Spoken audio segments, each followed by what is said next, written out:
Okay, I think it's about time we got some thoughts out on the ASICS Novablast 5. Picked this shoe up in mid-December. I've done about 80Ks of running in it. We'll run through it top to bottom, upper to outsole, give you an idea of its competitors. We'll chat about the price point, and we'll try and narrow down where I think this sits in the current shoe marketplace. It's been a bit of a divisive one online as well. Seems to be a fair bit of division over whether it's soft or firm, an upgrade or a downgrade. Is it fast or slow? So I'm going to chuck another subjective opinion in there over the top, hopefully give you a few more ideas to help you kind of decide whether you want to pick it up or not. In terms of updates or changes since the prior version, we've got a fair few going on here. We've got a completely new midsole foam, Flight Foam Blast Max, which is a little bit softer, a bit more squishy. They introduced that in the Glide Ride Max, which is kind of using it as a top softer layer. Here we've got a full slab of it, no plate, no shank, just a complete slab of EVA foam. Still got 41.5mm of foam in the heel, 8mm drop, and it does seem to be at least a fairly light foam, coming in at 260 grams in my men's size 10.5 is pretty impressive. Start with some thoughts on the upper, which I think is very well done. ASICS definitely know how to balance comfort, weight saving, while still managing to find a pretty good lockdown. I think the standout for me for this shoe is the substantial padding around the heel counter.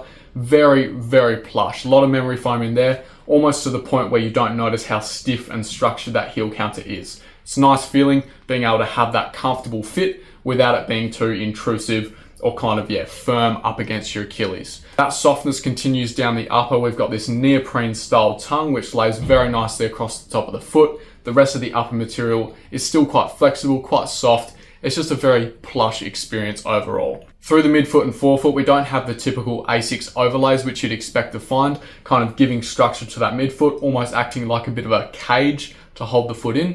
Much more flexible here, and I think a little bit more roomy as well. In terms of width and sizing, I would say that this is true to size, but I do think that it has a little bit of extra width, which might work for people who are kind of approaching a 2E width with wider feet. Lengthwise, I would go true to size as well. My size 10.5 fits me very nicely, about a thumbnail ahead of my big toe, which is the way that I like it. Pretty similar across the board with most brands, other than maybe Adidas with a slightly longer fit there, but everybody else, I'd go with your standard shoe size. I think for most people with standard or wider feet, this is going to be a fantastic upper. It's comfortable, it's plush, it does a pretty good job of weight saving, keeping things very simple and stripped down. The only people who might not like this are people with very narrow feet. They might have a bit of cinching to do to kind of find a secure fit. Moving down to the midsole, this is definitely where subjectivity might play a bit more of an important part. A lot of people have been disagreeing about whether this shoe is softer or firmer, more versatile or not.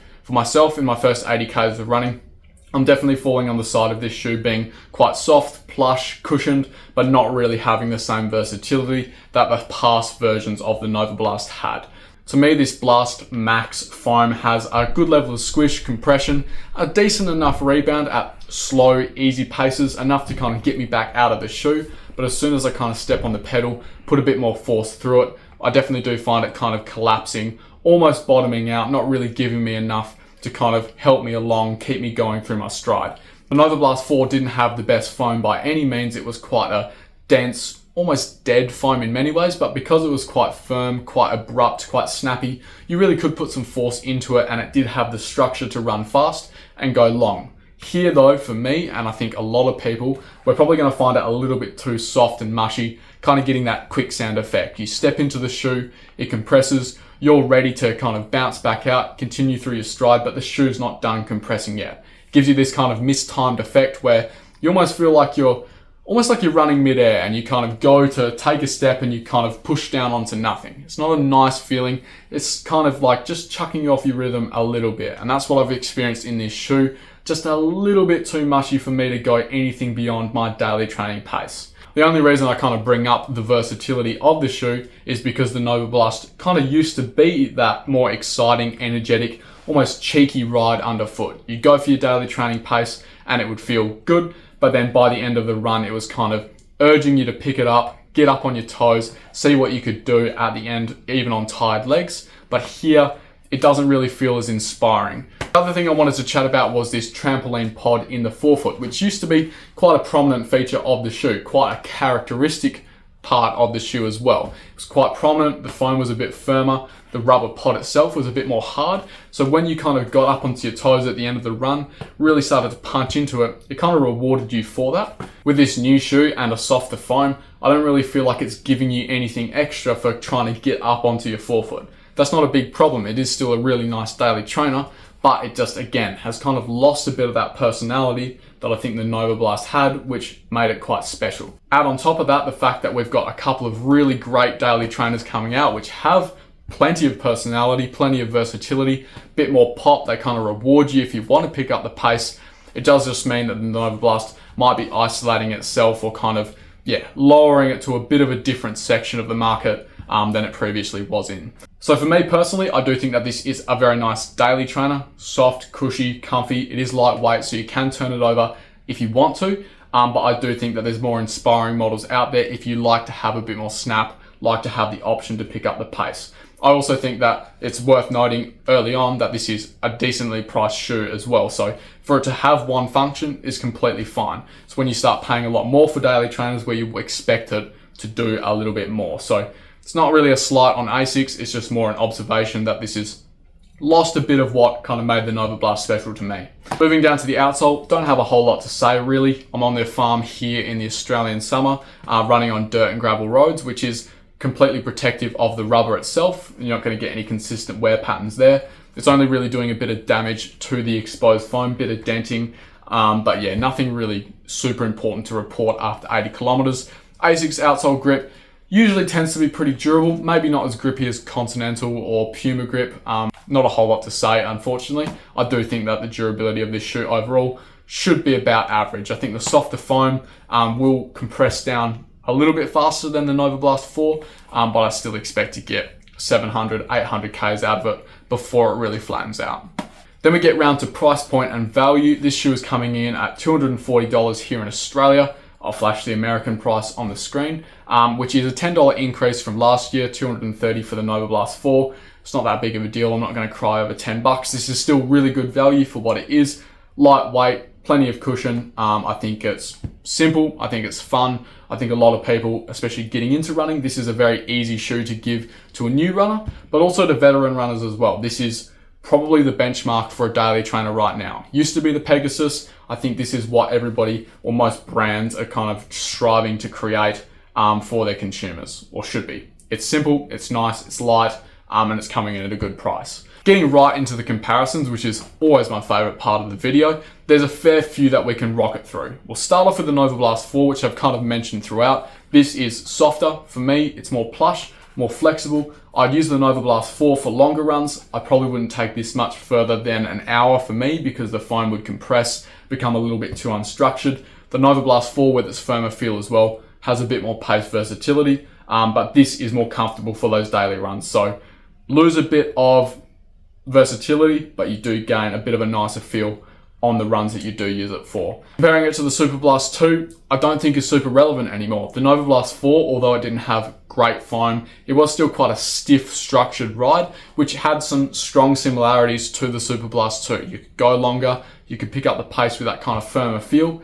Here, we've just got marshmallow softness, a lot of flexibility, and I don't really think that it's similar in many ways. The upper is still, I guess, quite similar in terms of the padding around the heel counter.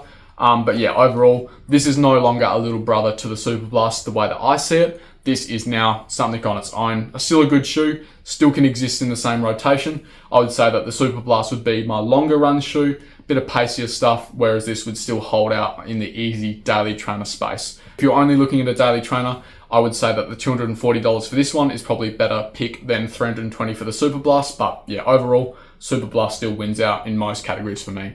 Then we've got a couple of shoes which I brought up to the farm for this week of training, one of which is the 1080 V14, which I actually think is probably the closest comparison that I have in my shoe collection. I think the only real difference to me is the weight, 300 grams versus 260. That extra 40 grams you do notice here, a bit more sluggish, and the price point, 270 versus 240, bit of a no-brainer here. I think if you like the 1080 V14, you'll like the Novablast 5, so yeah, you may as well save yourself $30. Maybe this shoe's a little bit wider, maybe it has a bit more comfort underfoot, but yeah, I don't really know where the extra weight is coming from because they're both Pretty simple EVO foams, but yeah, Novablast 5 wins out for me.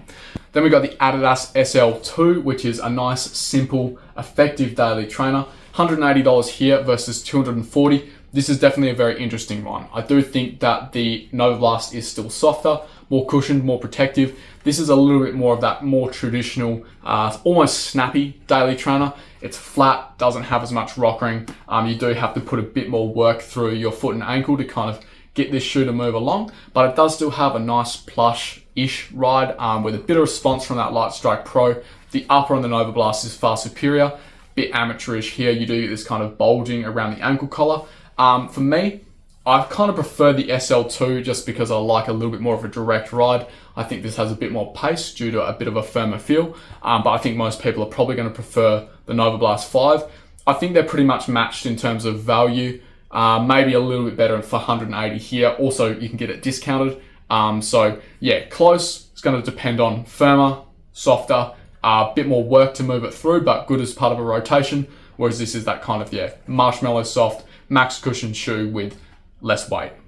Couple more which have kind of sprung to mind just then. The original Nike Invincible, I think, is very similar to this in terms of its plushness, its softness. I think the weight as well, the fact that you've got so much protection for such little heft underfoot. The only thing that's missing from this shoe is the kind of response that you got from the Zoom X in those shoes. Invincible 3 kind of ruined it all, but those first two shoes, if you've been searching for something somewhat similar, I'd recommend getting in store and trying this on. Could be a pretty good replacement.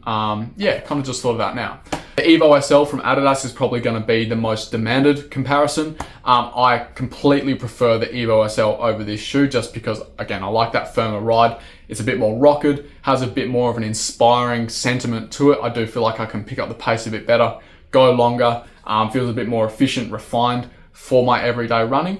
But I do think a lot of people will prefer a bit more of a soft, squishy feel from the Novablast, a bit more easygoing, whereas the Adidas kind of feels a little bit more, not elitist, but it does feel like you need to kind of know what you want before you jump into a shoe like that. Both are the same price, but one thing that's massively in ASICS corner is the fact that they can actually get the shoes out to people. At the moment, people are scrabbling for small online releases for the Adidas Evo SL. A lot of people have lost faith or just kind of got annoyed at the fact that they did such a long advertising stint. Can completely understand it. But yeah, objectively on the shoes, I definitely prefer the Evo SL. But yeah, I guess most people are going to end up with the ASICS Novablast 5 just because of availability. The final one I'll compare it to is the Mizuno Neo Zen, which might be a bit of a null comparison. You probably already know what I'm going to say. That was my shoe of the year, so completely prefer that to this because it has the response that this shoe just didn't give. I think they both have similar levels of softness, maybe even softer in the Zen, maybe just a little bit. But yeah, quite soft, got a wide base of foam. They're pretty much coming in at exactly the same weight. The upper on this shoe is better with the structured heel counter, I will give it that. But in terms of response and bounce and fun, the Neo Zen is just all over the Novablast 5, has much more versatility, more fun, more propulsive, more bouncy. But I think a lot of people will be threatened by the knit upper, by the fact that it's Mizuno. Most people don't really recognize them as a serious running brand just yet, which is a shame. So yeah, if you're a run nuffy, you love everything run tech, jump into the Neo Zen, you'll have a great time. If you're kind of just getting started or you kind of stick to what you know, you like ASICS, then yeah, the Novablast 4 is going to be a pretty safe bet for that daily training space. But yeah, for me, Neo Zen wins out. So yeah, those are my overall thoughts on the ASICS Novablast 5. It is a comfy, cruisy, plush trainer, which I think a lot of people are going to get along with, but I do think it is still going to be quite divisive in terms of the Novablast 4 fans who like that firmer, snappier feel. People who don't enjoy that soft, plush feel are not going to get along with this shoe. And I do think there is something to be said for the fact that the shoe is kind of losing its personality, its kind of cheeky edge, which made it so exciting in the first place. A year or two ago, this shoe would have still dominated, but I do think there are a couple of other options out there now, like the Evo, like the Zen, the SL2, which are slowly creeping into its space. So I think if ASICS want it to kind of remain as the pinnacle of daily trainers, they might need to bring a bit more fizz back in next time round.